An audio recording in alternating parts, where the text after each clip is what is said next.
defenders. We are defenders of Zion. We are the defenders. Yeah. We are the defenders. We are defenders of Zion. We are the defenders. We are defenders of Zion. This class right here is for unbelief. This class right here is for you and me. This class right here means everything. Everything that an Israelite needs to be. This class right here is for unbelief. This class right here is for you and me. This class right here means everything. Everything that an Israelite needs to be. No one told us life could get this hard. Everybody failed except the Lord. When I feel like I ain't coming through, I see these issues don't apply to you. Had to change my path, change my ways. All of this heart attack don't last always. The most I make us kings to serve as slaves. I'ma be an Israelite to the grave. We are the defenders. We are defenders of Zion. We are the defenders. Yeah. We are the defenders. We are defenders of Zion. We are the defenders. We are defenders of Zion.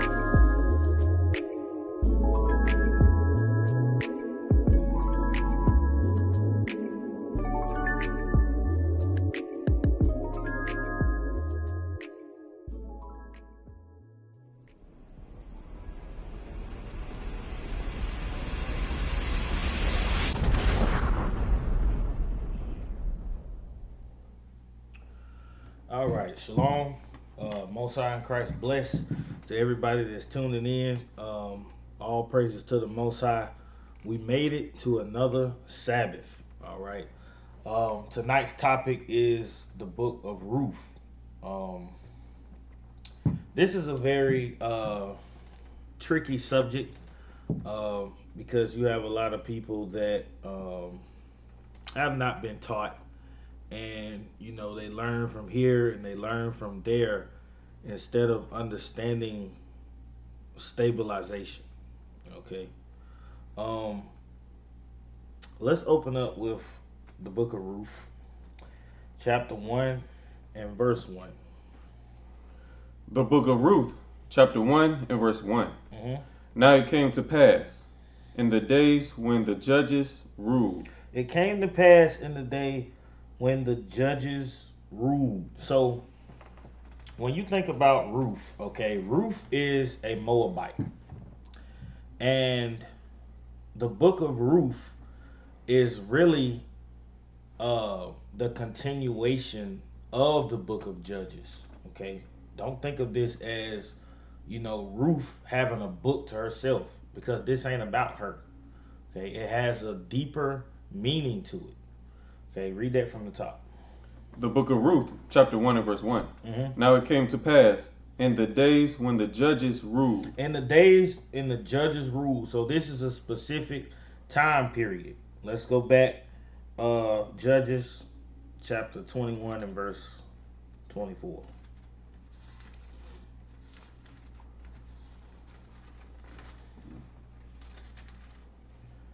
The Book of Judges, chapter 21 and verse 24. Mm-hmm. And the children of Israel departed thence at the time, every man to his tribe and to his family. And they went out from thence, every man to his inheritance. Every man to his inheritance. Okay, so an inheritance is your land. Okay, and this land was given according to your fathers, and it's supposed to be passed down for your children to inherit. Okay, read the next verse. Verse 25. In those days there was no king in Israel. Mm-hmm. Every man did that which was right in his own eyes. Every man did that which was right in his own eyes.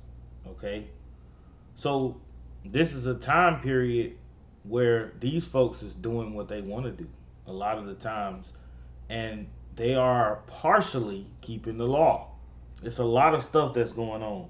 Okay, go back to Ruth 1 and 1. The Book of Ruth, chapter 1 and 1. Mm-hmm.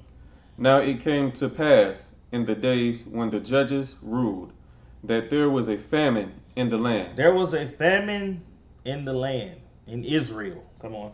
And a certain man of Bethlehem, Judah, went to sojourn in the country of Moab, he and his wife and his 2 sons. So you got this man and his wife and his 2 sons. Okay, come on. And the name of the man was Elimelech. Elimelech. Mm-hmm. And the name of his wife, Naomi. And the name of his 2 sons, Mahon and Chilion, Etheritis of Bethlehem, Judah. Come on. And they came into the country of Moab and continued there. So you have Elimelech. He got his 2 sons, Mahlon and Shilon, right? So let's go to 1 Kings 11 real quick. 1 Kings chapter 11 and verse 1.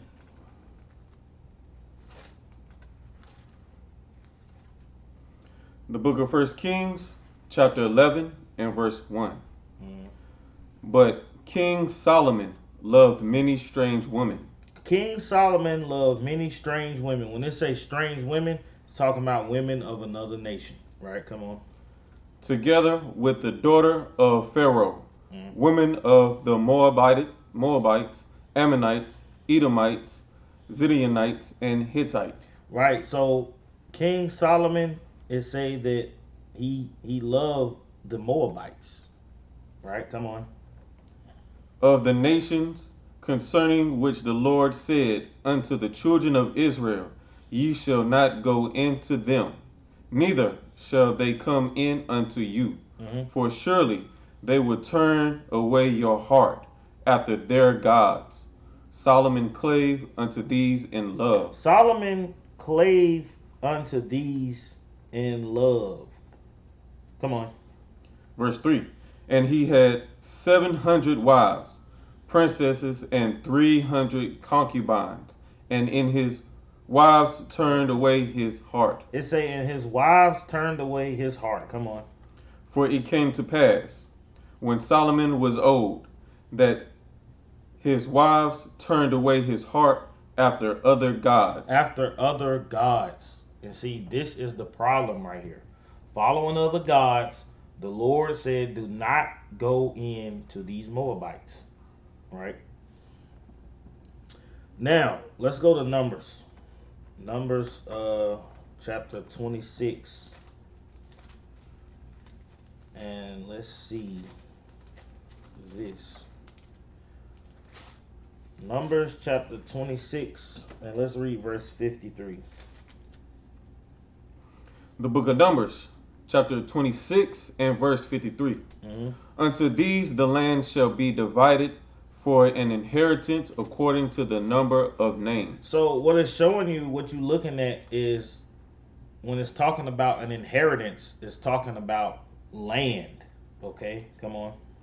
To many thou shalt give the more inheritance, and to few thou shalt give the less inheritance.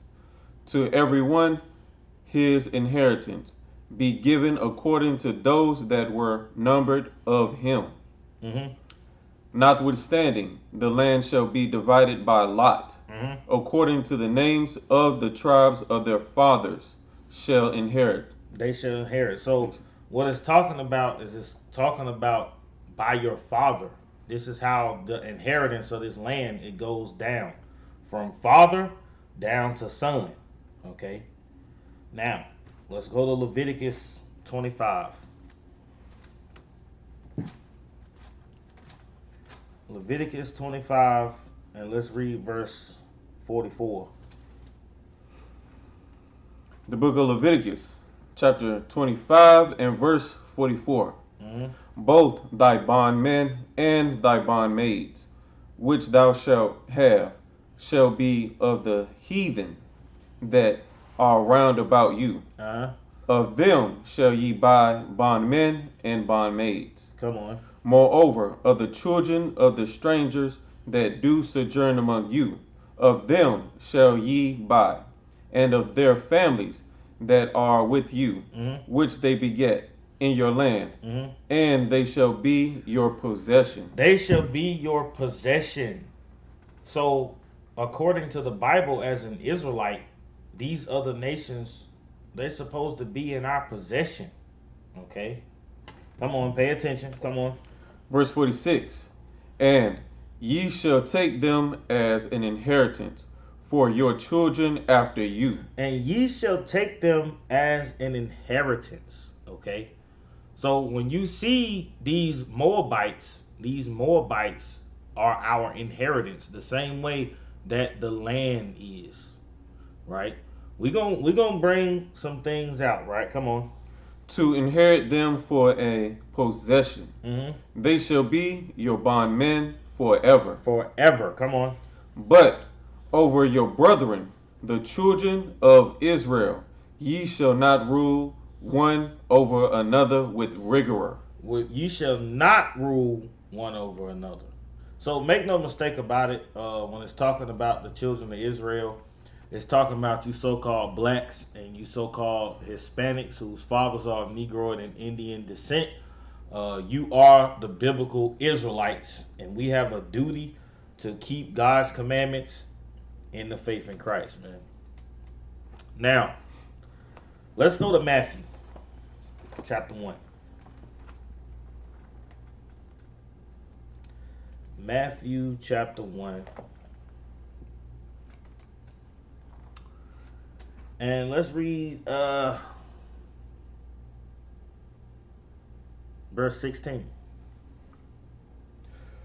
The book of Matthew, chapter 1 and verse 16. And Jacob begot Joseph, the husband of Mary, of whom was born Jesus, who is called Christ. So all the generations from Abraham to David are 14 generations. And from David until the carrying away into Babylon are 14 generations. And from the carrying away into Babylon unto Christ are 14 generations. Right. So it say that all the generations from Abraham to David are 14 generations. Okay. Jump up to verse 2. Let's get some counting in. Let's get the book of Matthew, chapter 1 and verse 2. Uh-huh. Abraham begot Isaac. 1. And Isaac begot Jacob. 2. And Jacob begot Judas. 3. And his brethren. And Judas begot Phares. 4. And Zerah of Tamar. Uh-huh. And Phares begot Esron. 5. And Esron begot Aram. 6. And Aram begot Aminadab. 7. And Aminadab begot Nazan. 8. And Nazan begot Salam. 9. And Salam begot Boaz. 10. So when Boaz came on the scene, it's the 10th generation. Okay. Let's go to Deuteronomy. Deuteronomy chapter 23 and verse 3. The book of Deuteronomy, chapter 23 and verse 3. And Ammonite or Moabite shall not enter into the congregation of the Lord. Even to their 10th generation shall they not enter into the congregation of the Lord forever. It say even to their 10th generation, right? So you have different schools of thought on this, right? The congregation of the Lord. Let's go to Obadiah. We coming right back. Let's go to Obadiah and let's read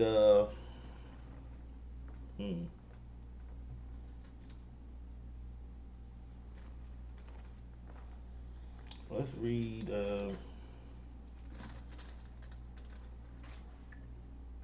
this ain't what I want. I want Isaiah.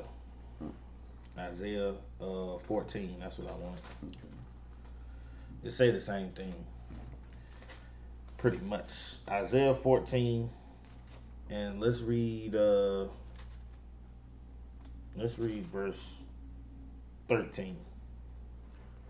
The book of Isaiah, chapter 14 and verse 13. For thou hast said in thine heart, I will ascend into heaven. So it's talking about the devil the Bible speaks of. Okay, these are the Edomites, right? Come on. I will exalt my throne above the stars of God. It say, I will exalt my throne above the stars of God. So they want to be above God's chosen people. Okay, come on.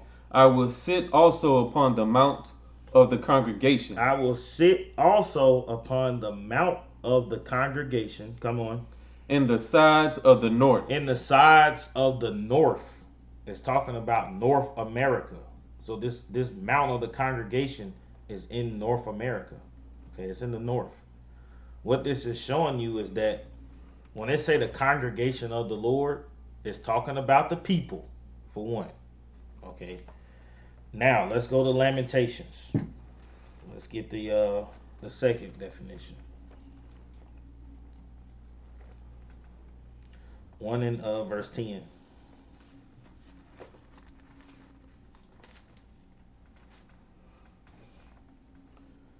The book of Lamentation, chapter 1 and verse 10.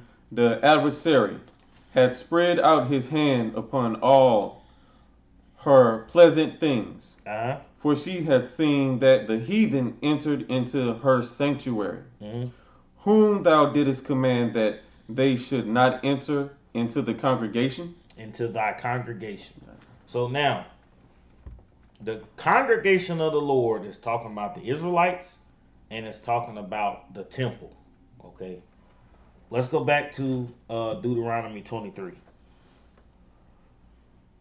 and verse 3. The book of Deuteronomy, chapter 23 and verse 3.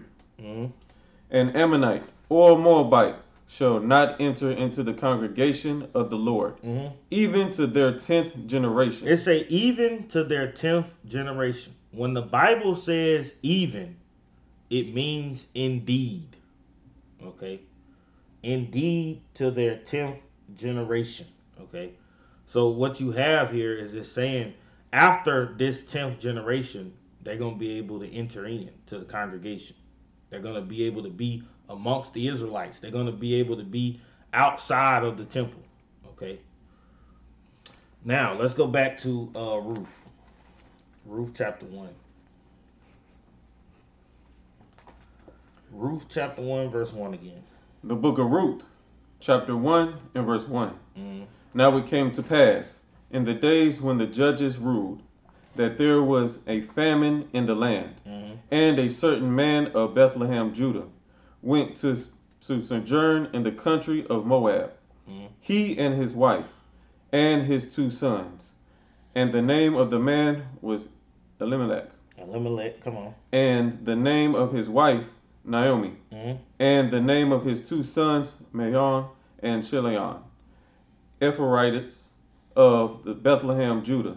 And they came into the country of Moab and continued there. And Elimelech, Naomi's husband, died. And Elimelech, Naomi's husband, died. So keep in mind that Elimelech has an inheritance. He has a possession, the land. Come on. And she was left, and her 2 sons. And she was left and her 2 sons. So they left this land because of a famine. Okay. And they in Moab. Right? Come on. Verse 4. And they took them wives of the women of Moab. And these 2 sons, they took Moabites. Come on.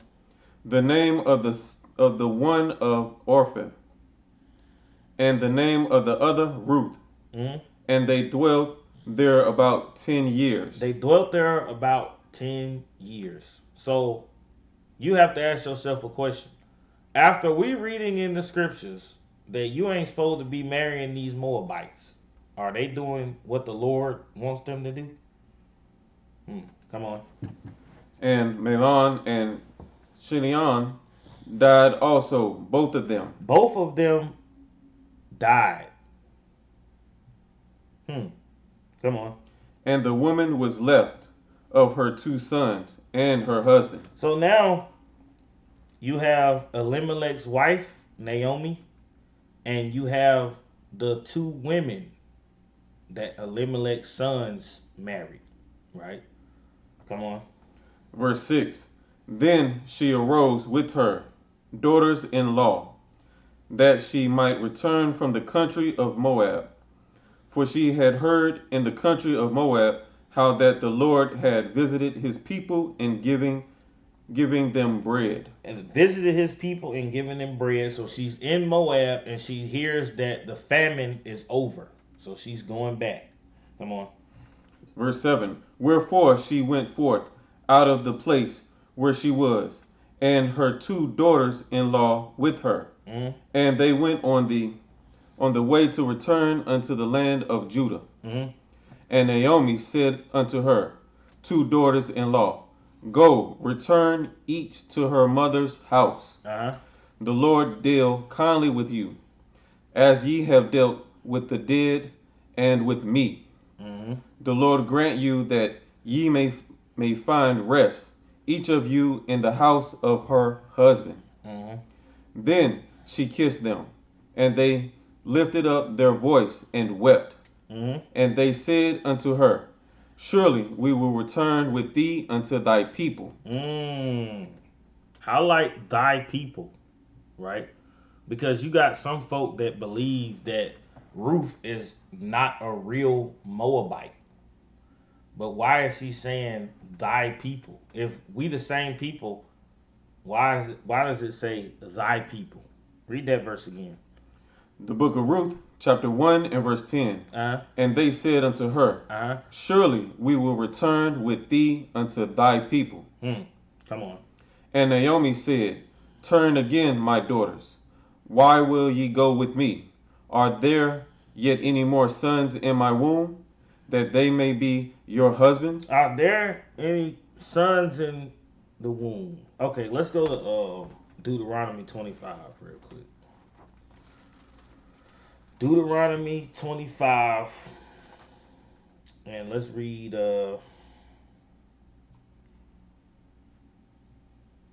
verse 5. The book of Deuteronomy, chapter 25 and verse 5. Mm-hmm.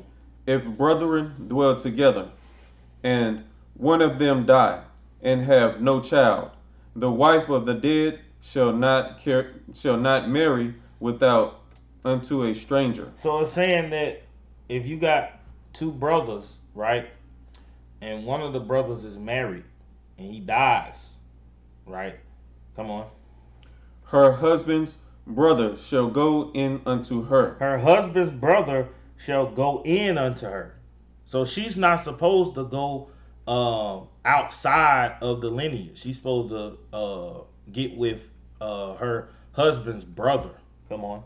And take her to him to wife, and perform the duty of an husband's brother unto her. And perform the duty. So the husband that died didn't have a son. So now his brother has to go in unto her so that they can have a son, so that the name, the inheritance, the possession can be passed down and stay in the tribe. Come on. And it shall be that the firstborn which she beareth shall succeed in the name of his brother, which is dead, that his name be not put out of Israel. And if the man like not to take his brother's wife, then let his brother's wife go up to the gate into the elders, and say, My husband's brother refuseth to raise up unto his brother a name in Israel. He will not perform the duty of my husband's brother. The elders of his city shall call him, and speak unto him. And if he stand to it, and say, I like not to take her, then shall his brother's wife come unto him in the presence of the elders, and lose his shoe from off his foot, and spit in his face, and shall answer and say, So shall it be done unto that man that will not build up his brother's house. That will not build up his brother's house. Come on. Verse 10. And his name shall be called in Israel, the house of him that hath his shoe loosed. The house of him that have his shoe loose. So that brother, what he done was he messed up that man's name. Okay. Let's go to Ecclesiastes real quick, chapter 5.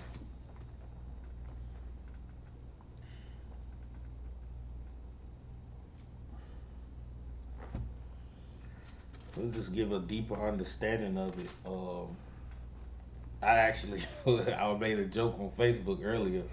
My son had his foot in his mouth, but there's a meaning to it, right? Read this. 5:1. The book of Ecclesiastes, chapter 5 and verse 1.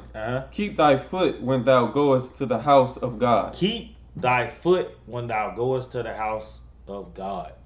What this is going into is the law. Okay, you want to keep your foot because it says that the man whose shoe is loose, what that would be is it would be a shame. It would be very shameful. That's why I say keep thy foot, right? Because if your shoe is loose, you're being put to shame. Okay, let's go back to Deuteronomy 25 and verse 10. The book of Deuteronomy, chapter 25 and verse 10.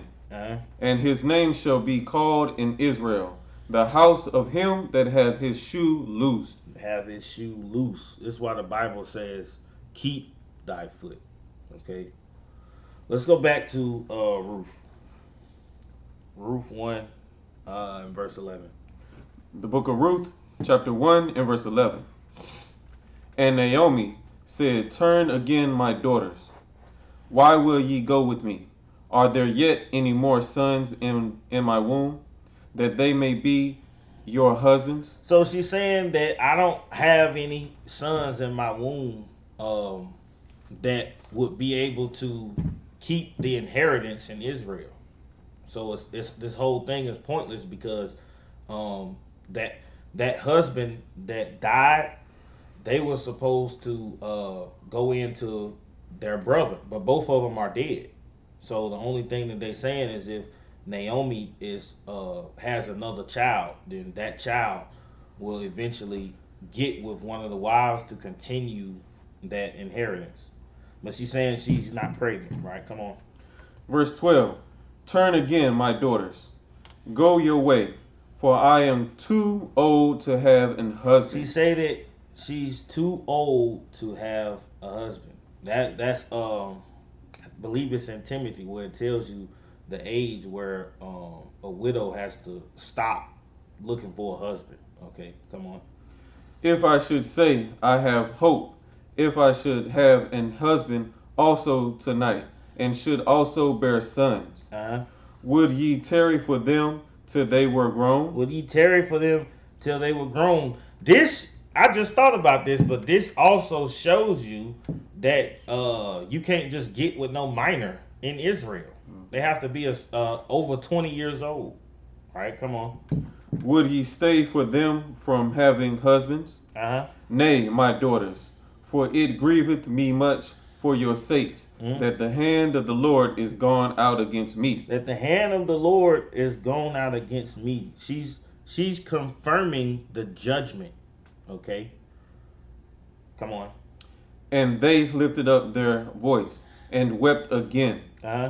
And Orpah kissed her mother-in-law, and Ruth clave unto her. But Ruth claved unto her. So when they say Orpah kissed her mother-in-law, what that means is she went back to the land. She went with Moab, with the Moabites, her people. Right? Come on. And she said, Behold, thy sister-in-law is gone back unto her people. Unto her people. So she's saying, you hear thy people and her people. Use some common sense. Come on. And unto her gods. And unto her gods. So she knows that there's a different God the Moabites serve. Right? Go to Deuteronomy 4 real quick.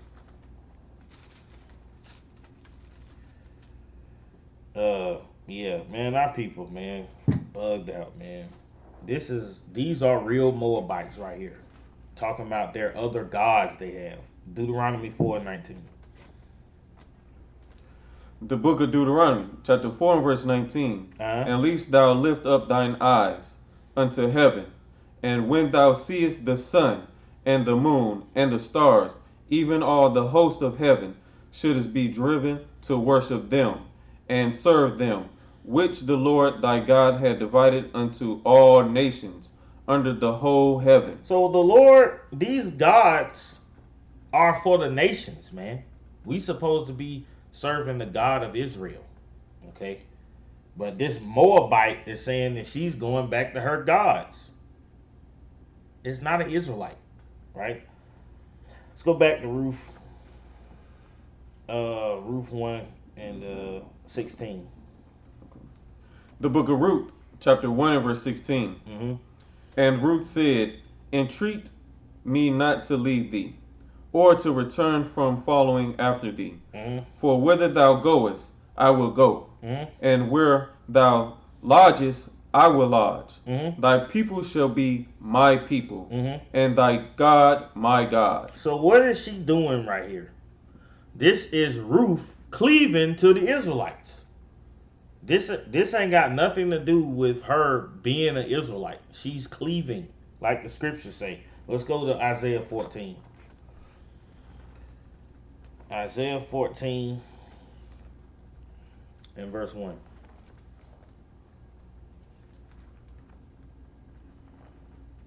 The book of Isaiah, chapter 14 and verse 1. Mm-hmm. For the Lord will have mercy on Jacob, Uh-huh.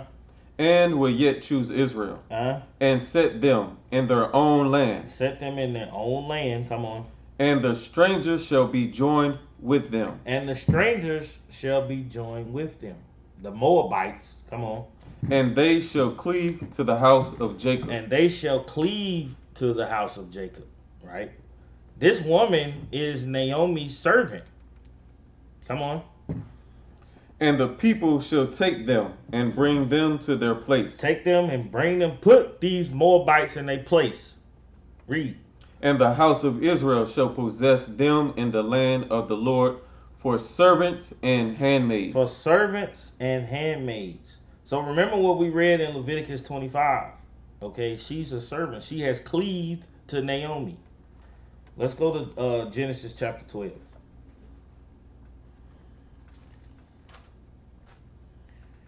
Genesis chapter 12 and verse 3. Yep. The book of Genesis, chapter 12 and verse 3. Mm-hmm. And I will bless them that bless thee. I will bless them that bless thee. This is on a personal level right here. Come on. And curse him that curseth thee. And curse him that curseth thee. Come on. And in thee shall all families of the earth be blessed. Right. So you got to understand, you have Ruth, this Moabite, that has cleaved to Naomi, and she's saying, I'm going to give up my gods and I'm going to serve you. I'm going to serve and keep the commandments of the God of Israel. Right. Let's go back to Ruth 1. Verse 17. Yeah, verse 17. The book of Ruth, chapter 1 and verse 17. Where thou diest will I die, and there will I be buried. The Lord do so to me, and more also, if aught but death part thee and me. Mm-hmm. When she saw that she was steadfastly minded to go with her, then she left speaking unto her. So they two went until they came to Bethlehem. And it came to pass, when they were come to Bethlehem, that all the city was moved about them. And they said, Is this Naomi? Mm-hmm. And she said unto them, Call me not Naomi, call me Marah. Mm-hmm. For the Almighty hath dealt very bitterly with me. Mm-hmm. I went out full, and the Lord had brought me home again empty. There's that. You see it, that judgment. Come on. Why then call me Naomi, Mm-hmm. seeing the Lord had testified against me, Mm-hmm. and the Almighty had afflicted me? Mm-hmm. So Naomi returned, and Ruth the Moabitess. And Ruth the Moabitess When they say Moabitess, it's talking about a Moabite. It's a woman. It's a Moabitess. It's still a Moabite. Come on. Her daughter-in-law, Uh-huh. with her, which returned out of the country of Moab. And they came to Bethlehem in the beginning of barley harvest. And they in the beginning of barley harvest. So you see, it's after that 10th generation right here, right? When they're able to come in, right? Chapter 2, verse 1. The Book of Ruth, chapter 2 and verse 1. Mhm. And Naomi had a kinsman of her husband's, a mighty man of wealth, Mhm. of the family of Elimelech, and his name was Boaz. And his name was Boaz. So Naomi, she found a kinsman of Elimelech, right? That was her husband. So she's going forth. Numbers 27.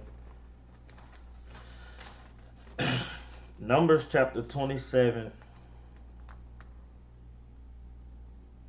and verse 8. The Book of Numbers, chapter 27 and verse 8. Pay attention. Come on.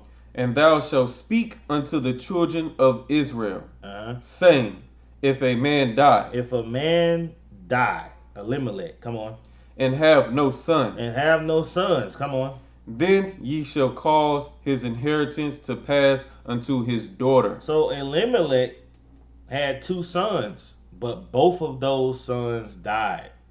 Okay. But then it say, after that you will pass it unto his daughter, but he didn't have any daughters. Come on. And if he have no daughter, then ye shall give his inheritance unto his brethren. Uh-huh. And if he have no brethren, then ye shall give his inheritance unto his father's brethren. Uh-huh. And if his father have no brethren, then ye shall give his inheritance unto his kinsman that is next to him of his family, Uh-huh. and he shall possess it.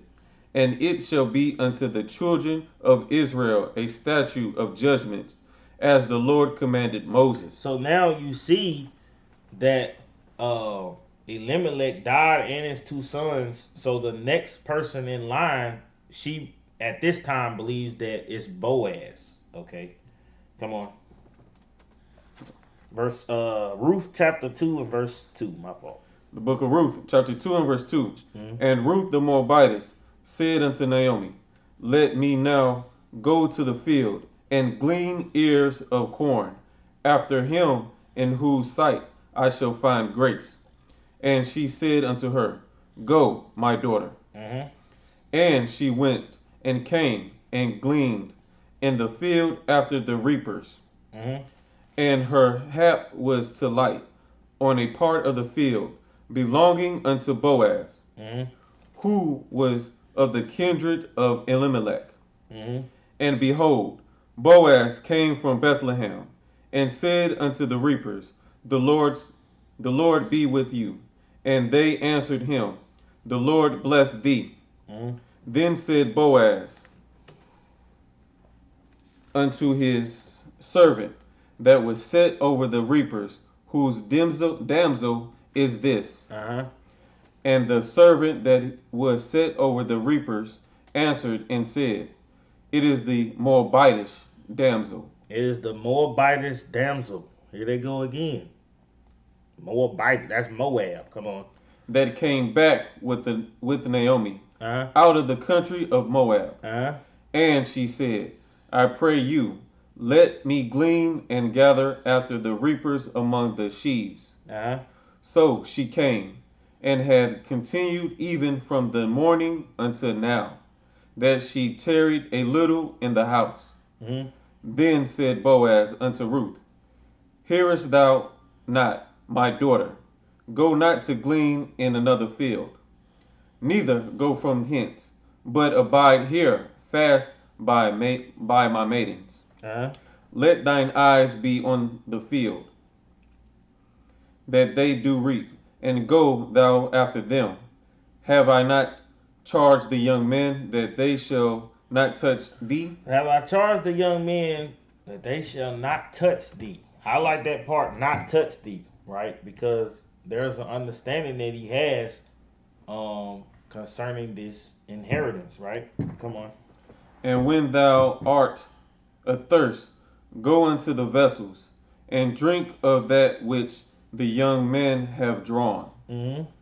Then she fell on her face, and bowed herself to the ground, Mm-hmm. and said unto him, Why have I found grace in thine eyes, that thou shouldest take knowledge of me, seeing I I am am a a stranger? stranger.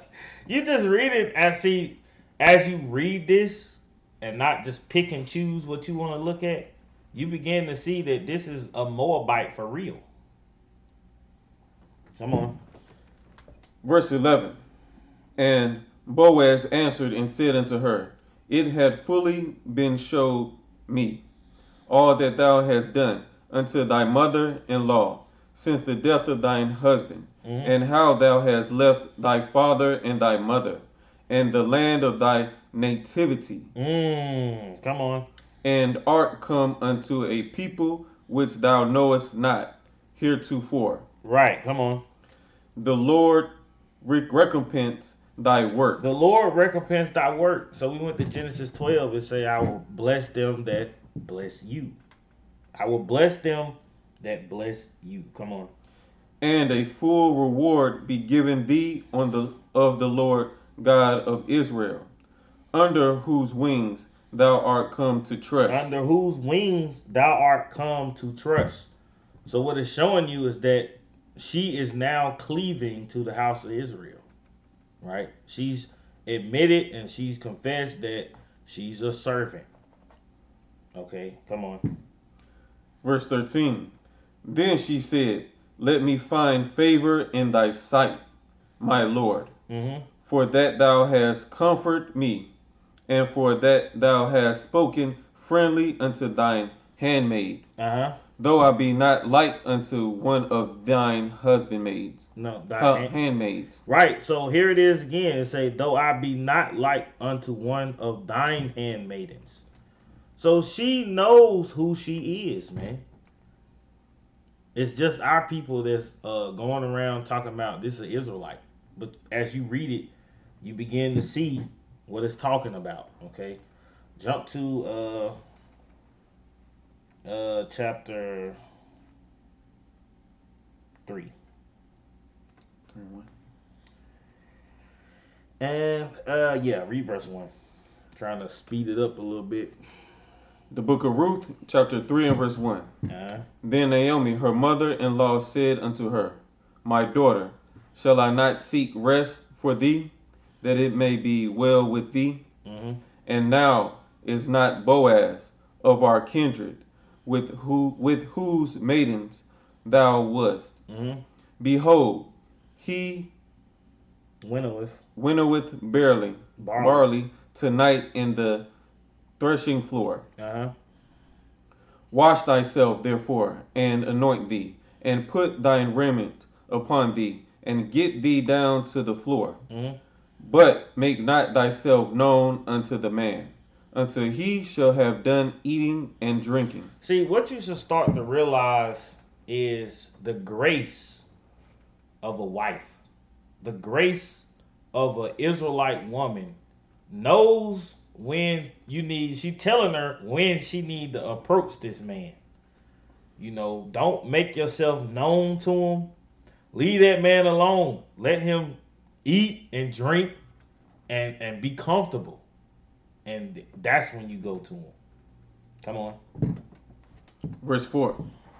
And it shall be, when he lieth down, that thou shalt mark the place where he shall lie, and thou shalt go in, and uncover his feet, and lay thee down, and he will tell thee what thou shalt do. Mm-hmm. And she said unto her, All that thou sayest unto me I will do. Mm-hmm. And she went down unto the floor, and did according to all that her mother-in-law bade her. Mm-hmm. And when Boaz had eaten the drink, and his heart was merry, he went to lie down at the end of the heap of corn.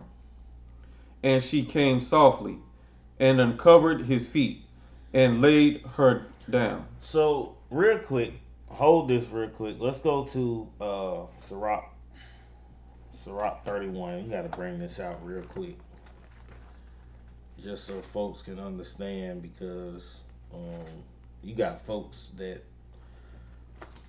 think that you can't drink strong drink in the truth. Okay. Boaz is a righteous man. Okay. Yeah. 31:27. The book of Sirach, or Ecclesiasticus, chapter 31 and verse 27. Mm-hmm. Wine is as good as life to a man, if it be drunken moderately. It say wine is as good as life to a man if it be drunk moderately. So we can drink, but you have to do it moderately. Okay. Now, when it say wine right here, you know our people, that don't say nothing about no liquor. Let's go to Exodus 22. We coming right back. Exodus 22. Because it's the same thing. I can't tell you how many times I heard that the Bible say you can drink wine. It don't say nothing about no liquor. Exodus 22 and 29. The book of Exodus, chapter 22 and verse 29. Uh-huh. Thou shalt not delay to offer the first of thy ripe fruits, Uh-huh. and of thy liquors. And of thy what, brother? And of thy liquors. Liquor. Let's go back to Sirach 31 and 27. The book of Sirach, or Ecclesiasticus, chapter 31 and verse 27. Mm-hmm. Wine is as good as life to a man, if it be drunk moderately. If it be drunk moderately. So you have Boaz. He done had him a little taste. All right, come on. What life is then to a man that is without wine? What is a life to a man that is without wine? Come on. For it was made to make men glad. It was made to make men glad, to make men merry. That's the point of it. Strong drink is given to a man to make him merry, to make him happy. All right, let's go back to Ruth, chapter 3, and verse 7. The book of Ruth, chapter 3 and verse 7. And when Boaz had eaten and drunk, and his heart was merry. His heart was merry. So, like I say, it was made to make men glad. Come on. He went to lie down at the end of the heap of corn. He was feeling pretty good. Come on. And she came softly. And she came softly. She didn't come running her mouth. She came softly. Grace. Come on. And uncovered his feet. And uncovered his feet. Come on. And laid her down. Mm-hmm. And it came to pass at midnight that the man was afraid and turned himself. The man was afraid and turned himself. So have some insight. Okay, this man was having dreams from the Most High. The Most High is in control of all things. Okay, he set this up so that he would awake from this dream. Think, come on. And behold, a woman lay at his feet. Mm-hmm. And he said, Who art thou? Uh-huh. And she answered, I am Ruth, thine handmaid. Thy handmaid, come on. Spread therefore thy skirt over thine handmaid. Spread therefore thy skirt over thy handmaid. When they say thy skirt, it's talking about the covers that he had. All right, come on. For thou art a near kinsman. For thou art a near kinsman. So she understands that Elimelech had two sons. Both of those sons got married, and then those sons died. So now Elimelech's inheritance, it has to be passed down to the next of kin, which is Boaz, right?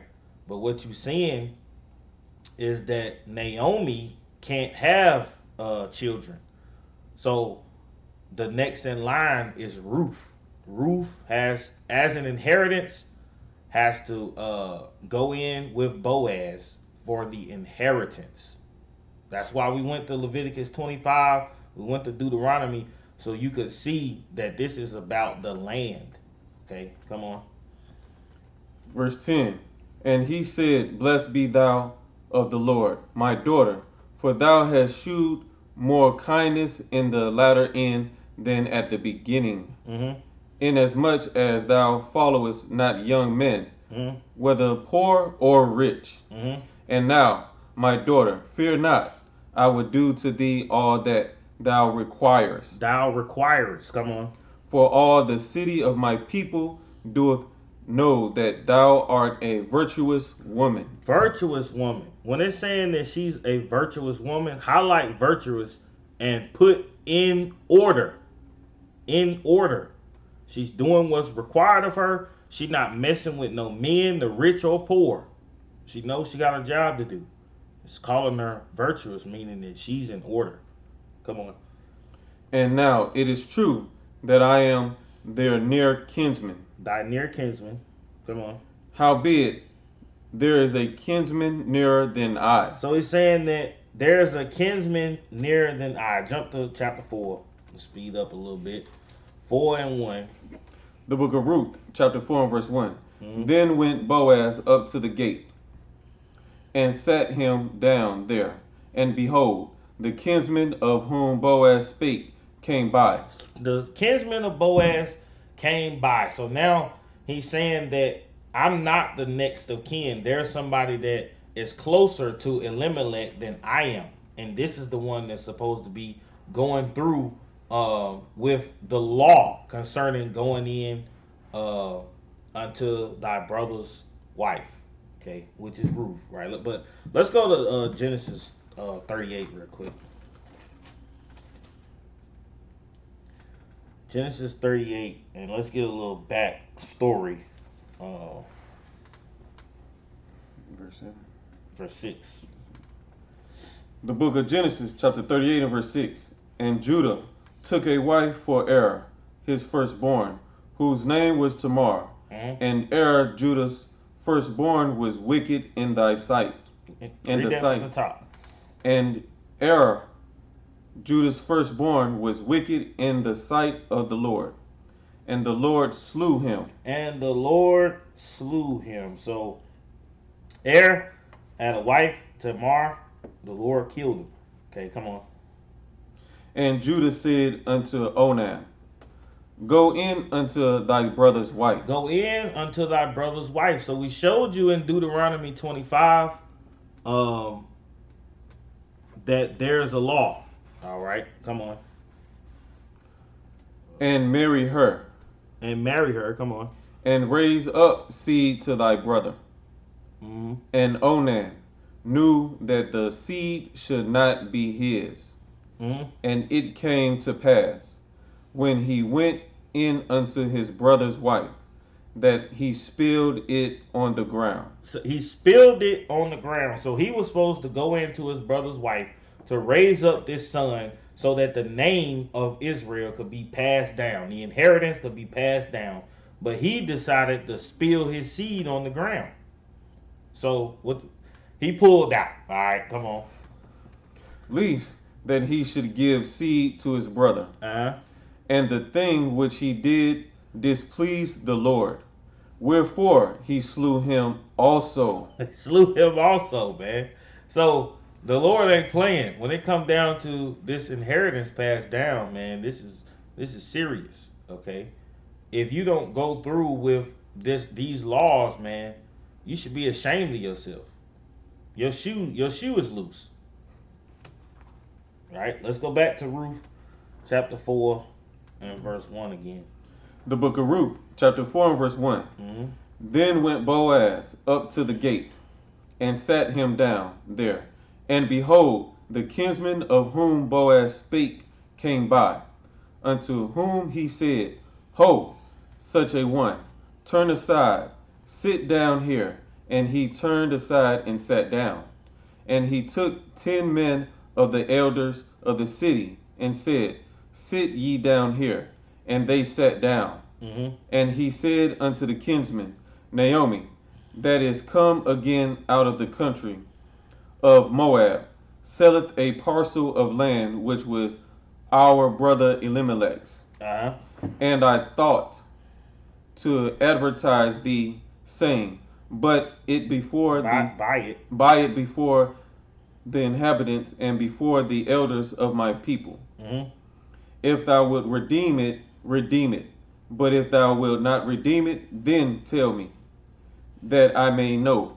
For there is none to redeem it beside thee, and I am after thee. And he said, I will redeem it. So the man that was next in line to Elimelech, he's supposed to go in unto Ruth, and he's supposed to buy this land, and he's supposed to bear seed so that it can continue under Elimelech's name. Okay, that's what he said he would do. Verse 5, come on. Verse 5. Then said Boaz, what day thou buyest the field of the hand of Naomi, thou must buy it also of Ruth and Moabitess. Ruth the Moabitess. Ruth the Moabitess. So what it's showing you here is that Ruth is a servant, man. She's put in a position where she is now an inheritance. Like we just read in Leviticus 25 and 46, she's cleaved unto Naomi. She's now an inheritance. So when this man goes into Naomi and marries Naomi, Ruth comes with the land. Ruth comes with the inheritance. Okay? Read that from the top. The Book of Ruth, chapter 4 and verse 5. Then said Boaz, what day thou buyest the field of the hand of Naomi? When you buy that field from Naomi, come on, thou must buy it also of Ruth. Ruth comes along with it. Come on. The Moabitess. The wife of the dead. To raise up the name of the dead upon his inheritance. To raise up the name of the dead upon his inheritance. This ain't got nothing to do with him marrying no Moabite. This is about the land. This land has to be passed down. The Lord sees this as very serious. People got put to death for not going through with this. Come on. Verse 6. And the kinsman said, I cannot redeem it for myself, lest I mar mine own inheritance. He being selfish. Come on. Redeem thou my right to thyself, for I cannot redeem it. Now this was the manner in former time in Israel, concerning redeeming and concerning changing, for to confirm all things. A man plucked of his shoe. A man plucked off his shoe. Okay, we're reading the same thing we read. Come on.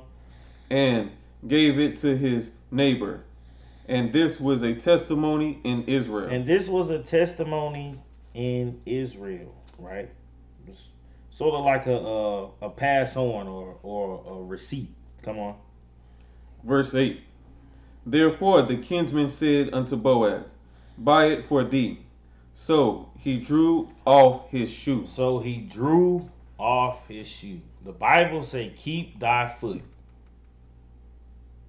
but he drew it off. Come on. And Boaz said unto the elders and unto all the people, ye are witness this day that I have bought all that was Elimelech's and all that was Chilion's and Mahon's of the hand of Naomi. Moreover, Ruth the Moabitess, the wife of Mahon, have I purchased to be my wife. Read that from the top. Moreover, Ruth the Moabitess, the wife of Mahon, Malon, come on, have I purchased to be my wife. So it say, have I purchased to be my wife. I like purchase to be my wife. Let's go back to Leviticus 25 real quick. Have I purchased to be my wife.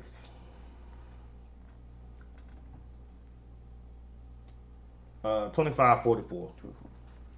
The book of Leviticus, chapter 25 and verse 44. Purchase to be my wife. Come on. Both thy bondmen and thy bondmaids, which thou shalt have, shall be of the heathen. Shall be of the heathen. Come on. That are round about you. Of them shall ye buy bondmen and bondmaids. Of them shall ye buy. Okay. Of them shall ye buy. Let's go back. Ruth 4 and 10.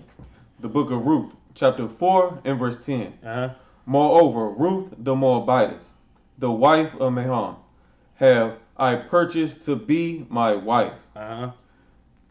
to raise up the name of the dead upon his inheritance. So make sure you highlight that part as well, because when you thinking about this marriage, it's giving you the reason. It says to raise up the name of the dead upon his inheritance. It's a law. Come on. That the name of the dead be not cut off from among his brethren, Uh-huh.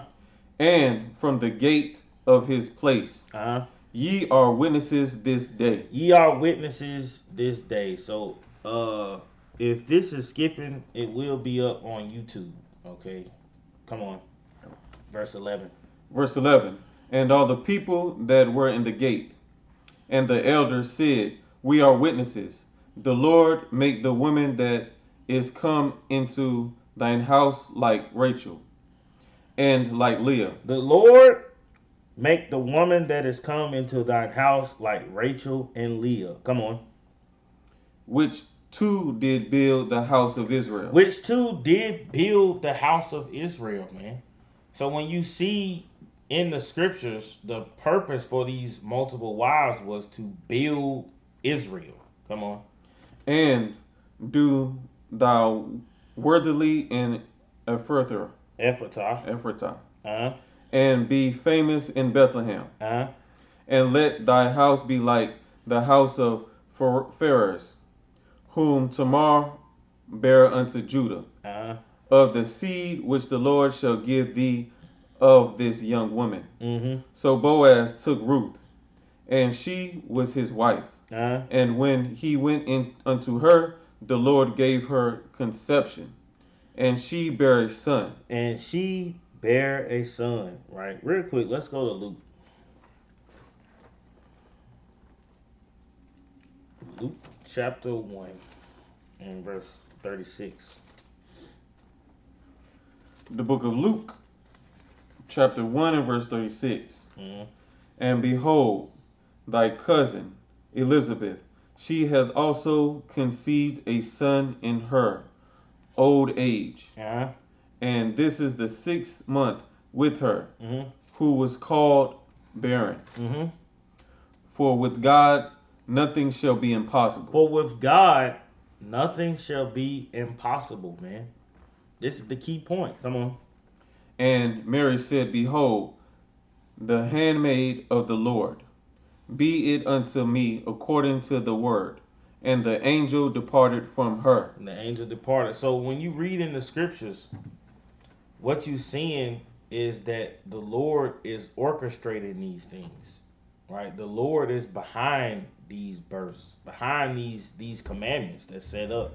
All these things have a purpose. Let's go back to Ruth 4 and verse 14. The book of Ruth, chapter 4 and verse 14. Mm-hmm. And the woman said unto Naomi, Blessed be the Lord, which have not left thee this day without a kinsman, Uh-huh. that his name may be famous in Israel. Uh-huh. And he shall be unto thee a restorer of thy life, Uh-huh. and a nurturer of thine old age. Uh-huh. For thy daughter-in-law, which loveth thee, which was better to thee than 7 sons, hath borne him. Uh-huh. And Noah took the children. Read that from the top. And Naomi took the children, Took the child. Come on. took the child, and laid it in her bosom, Uh-huh. and became nurse unto it. So it says Naomi took the child and laid it in her bosom and became nurse unto it. So if Ruth is an Israelite, why has Naomi taken this child and she's nursing the child? It's showing you that Ruth is a Moabite, and Naomi took that child because that child is of now the seed of Boaz. It's an Israelite baby. Come on. Verse 17. And the women, her neighbors, gave it a name, Uh-huh. saying, There is a son born to Naomi. There is a son born to Naomi. Now, this is the question that we got for all you scoffers. If Ruth had a husband, that husband was an Israelite, and he died. So now Ruth was supposed to go in to the next of kin to raise up seed to her husband. Why is it saying that this child is born to Naomi? The book of Acts, chapter 5, and verse 29.